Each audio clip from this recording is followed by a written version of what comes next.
Canada's health minister says there is no plan to scrap proposed changes to the capital gains tax outlined in the latest Liberal budget.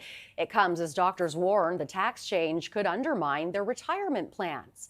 In an interview with CTV Question Period, Mark Holland says he appreciates the work doctors do, but argued the changes are fair.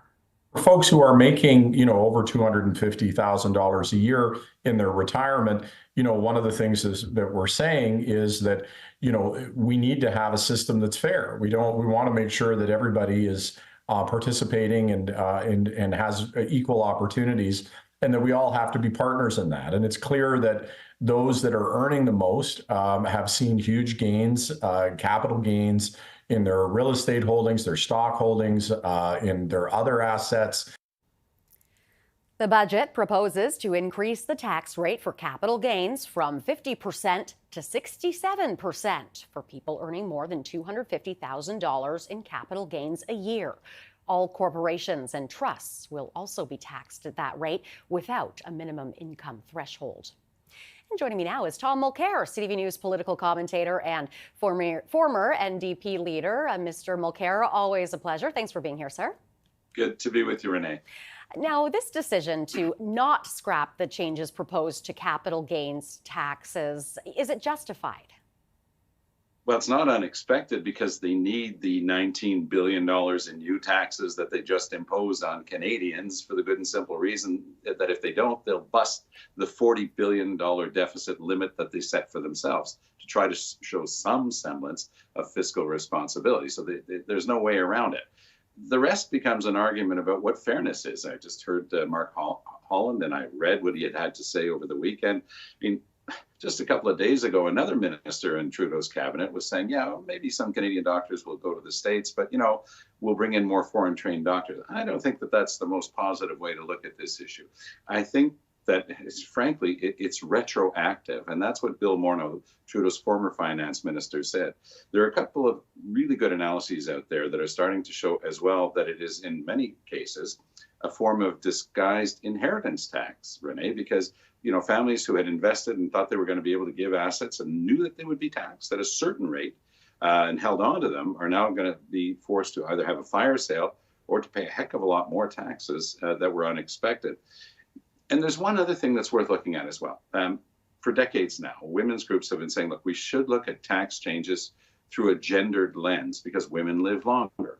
So to the extent that you're in many cases taking away what people have put away for their retirement, often self-employed people, that's going to hit women the hardest. And these are things, of course, that have not, I'm sure that they were looked at by the great staff that they've got at finance. Somebody's got a paper written on this saying, yes, it will hurt women more. But that's the type of thing that's starting to come out. So it's one thing to use a line like fairness, but it doesn't resist a close analysis. I think there are definitely sides to this $19 billion tax increase that Trudeau brought in a couple of weeks ago that are not fair.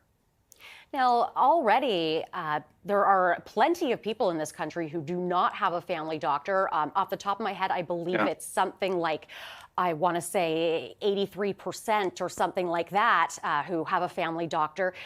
So is this only going to push more doctors away?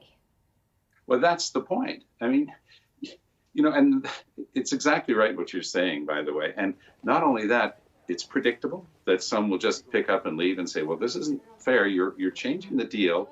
And my way of being remunerated and putting money away, because they don't get a big fat government pension, they have to put money away for their own retirement. And then Mark Holland pulling out of thin air numbers and saying, oh, they've made a lot of money on their investments. We're just going to tax some of it back. Based on what?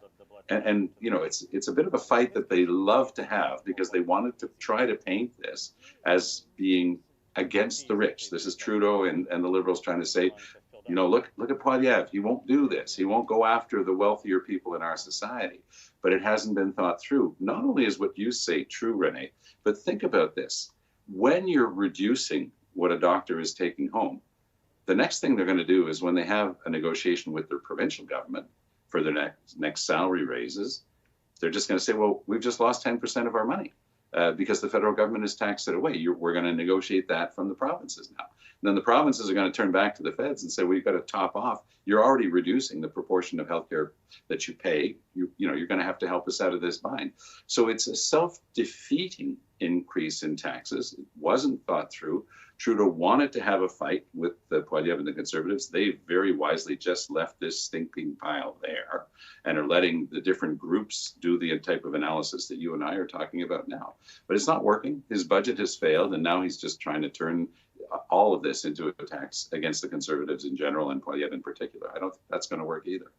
I remember it wasn't that long ago that you and I were chatting and saying that this budget was going to have to be something that, would really change minds about the Liberals. A lot of people weren't happy with them. How is it going, do you think?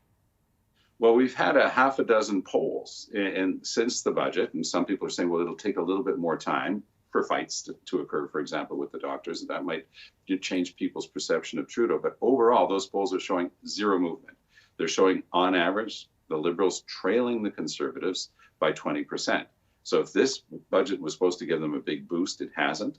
They're spinning now that if they manage to catch up 5 points between now and the end of June, they'll consider that a success. But since when is it a success to be only 15% behind your principal opponent? So I think that Mr. Trudeau is in a spot of trouble, and I think it's reflected by the fact that we've had really top stories written about people organizing for Dominic LeBlanc.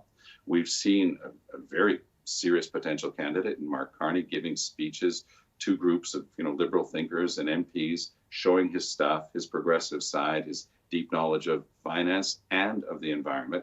He's definitely getting ready for a launch if and when it comes. The pressure has not started to build yet on Trudeau, but I believe it will. It's just in the natural order of things when you're 20 points behind.